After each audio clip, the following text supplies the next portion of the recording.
In 27 BC, Octavian, the first emperor of Rome, returned to Rome, where he stood as the sole authority after eliminating his rivals Marcus Antonius and Marcus Lepidus. Rome, which had been built as a republic, was now, from this point onward, an empire. Octavian acted in accordance with the Roman constitution in order to show that democratic order had been restored once again. 1 month after returning to Rome, he gave authority back to the Senate and also gave up control over the army. After what had happened to Caesar, this attitude may have seemed dangerous at first glance. Yet, it won him the loyalty of the people, the Senate, and the army alike. The Senate also gave him the title Augustus, meaning, in a religious sense, the leader of mankind. Octavian, acting in line with the Roman constitution to restore democratic order, gave authority back to the Senate 1 month after returning to Rome, and also renounced control over the army. Even though this may have seemed dangerous after what had happened to Caesar, this move earned him not only the loyalty, but also the affection of the people, the Senate, and the army. Moreover, the Senate granted him the title Augustus, meaning, in a religious sense, the leader of mankind. As Augustus began working to rebuild Rome once again, he first reorganized the taxation system. In the past, taxes had been given only in major cities and on a voluntary basis. Now, taxation was spread across the entire country, causing both taxes to fall and the state to collect more revenue. Thus, the level of prosperity for both the people and the state rose. In addition, public officials were appointed for the task of tax collection, which in the past had been handled by the wealthy. This also put an end to bribery and unfair profit. With the money collected from taxes, an official courier system was established, new roads were built, and a regular army and navy were constructed. In addition, an official police force and a fire brigade were established, serving only within the city of Rome. After order had been established throughout the country, it was time to expand the borders of the state. Although Augustus first set his sights on the lands of the Parthians, he gave up this idea because of the strength of the Roman army and the long supply distance involved.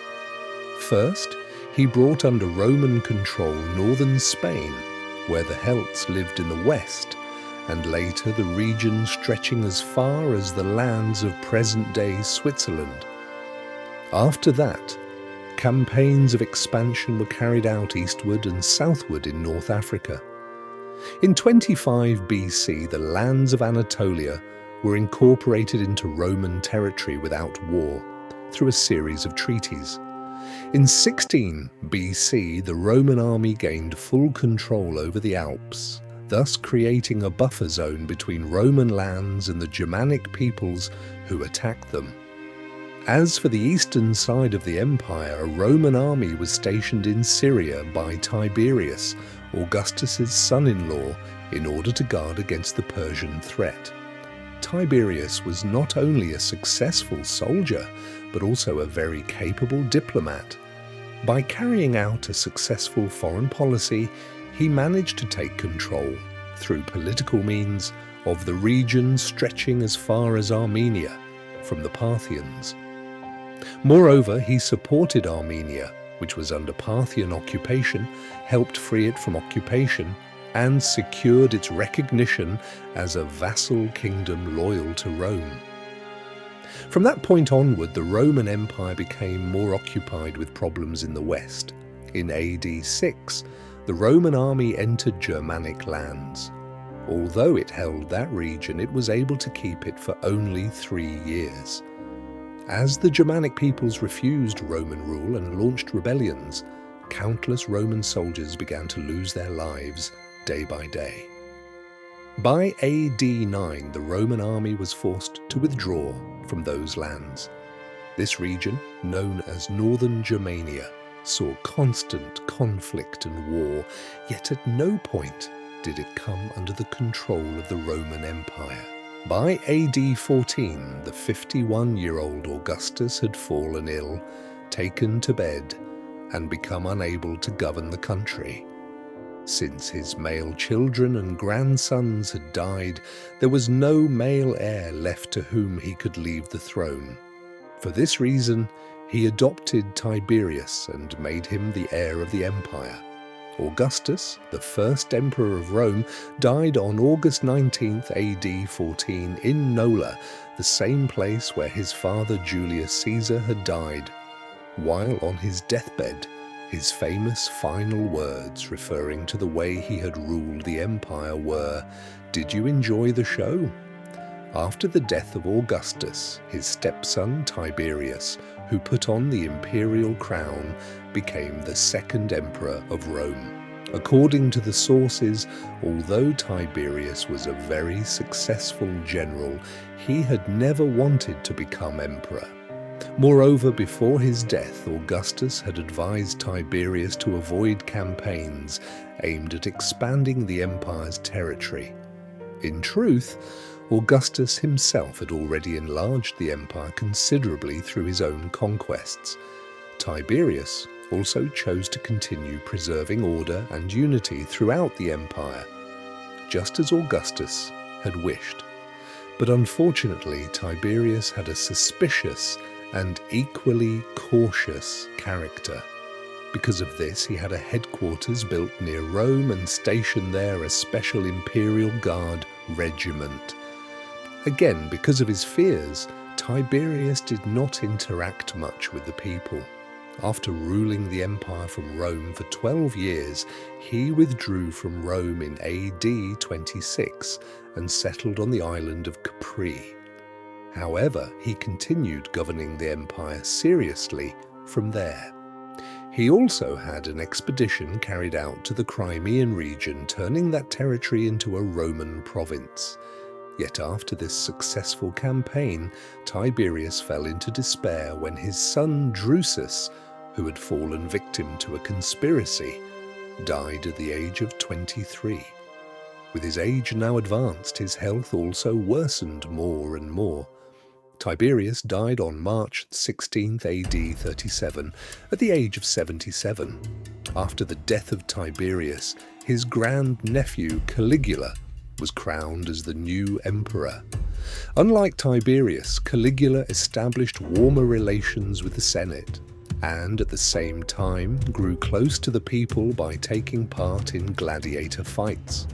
Caligula, an emperor who excited the Roman people after a long time, lost his mental balance after suffering a feverish illness just 1 year after ascending the throne.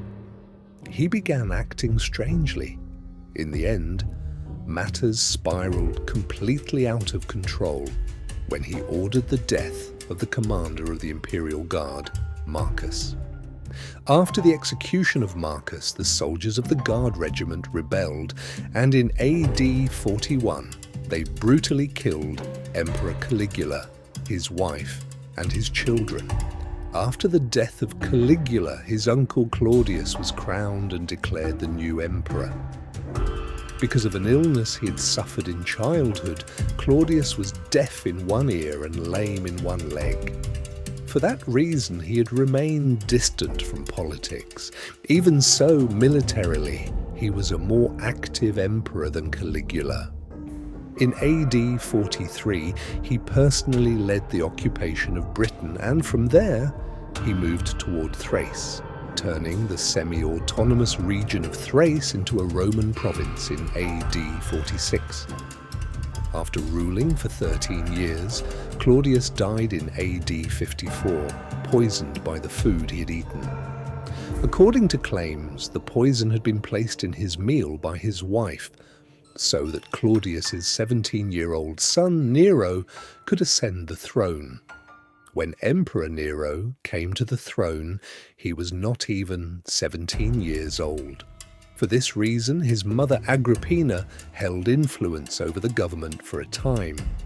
During this period, Nero, with the inexperience of youth, devoted himself to pleasure and indulgence instead of affairs of state. In AD 59, when word reached him that his mother Agrippina had spoken badly of him, he had her executed. As for military matters during Nero's reign, the area of Roman rule in Britain was extended northward, and half of Britain was occupied. Yet the Britons, angered by this occupation, launched a rebellion in AD 61, causing the deaths of 70,000 Romans.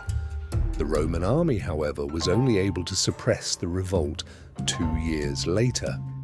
By AD 64, a great fire had broken out in Rome. 4 of the city's 7 central districts were completely destroyed, while the remaining 3 suffered severe damage. During this period, it was said that Nero, who wanted to rebuild Rome, had ordered certain districts to be set on fire so that they could be rebuilt. The Roman people suspected that Nero had a hand in the Great Fire of Rome as well. Yet when the fire broke out, Nero was in Anzio. As soon as he received the news, he immediately returned to Rome and made a great effort to extinguish the fire. What is more, he housed in his own palaces all the people whose homes had been damaged in the fire, and did not allow them to remain hungry or homeless in the streets. After the fire, which lasted 6 days, had finally been extinguished, 17 Christians, held responsible for starting it, were executed after being subjected to many tortures. Toward the final years of his reign, rebellions began breaking out in many parts of the empire, and Nero failed to suppress them. When he learned that the Senate had declared him an enemy of the state and sentenced him to death, he ended his life by suicide in AD 68, at the age of 30. After Nero's death, a civil war broke out over who would be declared emperor. Within a single year, 4 emperors changed. First Galba, then Otho, later Vitellius were crowned, and finally Vespasian came to power and sat on the imperial throne. The military and political chaos caused by the civil war seriously weakened Rome during this period. After Vespasian came to power and the rebellions in both the west and the east were brought to an end, peace finally prevailed in the empire after nearly 50 years. By AD 98, the Roman Empire had entered the era of the 5 good emperors. During the reign of Trajan in AD 112, the Parthians invaded the king of Armenia, who was loyal to Rome, and established their own rule there. In response, Emperor Trajan marched into Armenia, first reclaiming it, and then turning his attention directly toward the Parthians. In Roman history, no emperor had ever marched against the Parthians with such strength at the head of his army. Trajan first captured Babylon, then the capital Ctesiphon, and afterwards brought the region all the way to the Persian Gulf under Roman control, but he did not stop there. After also capturing Susa, he overthrew the Parthian king and placed on the throne a puppet ruler loyal to Rome. For the rest of its existence, the Roman Empire would never again expand its eastern borders as far as it had in Trajan's time. Indeed, after the death of Trajan, the Emperor Hadrian, who came to power, decided that Mesopotamia could not be defended, and withdrew the troops from the region. During the era of the 5 good emperors, which lasted until AD 192, Rome experienced its last great age of peace under Trajan, Hadrian, Antoninus Pius, Marcus Aurelius, and Commodus. Up to AD 192, although various rebellions broke out in the Roman Empire, the borders were preserved, the justice system was improved, prosperity increased, and the education system made major progress. After this successful century, the assassination of Commodus caused civil war to break out in Rome once again. The winner of this great civil war was Lucius Severus, who then founded his own dynasty. The most important event of the Severan dynasty was the legal reform known as the Constitutio Antoniniana.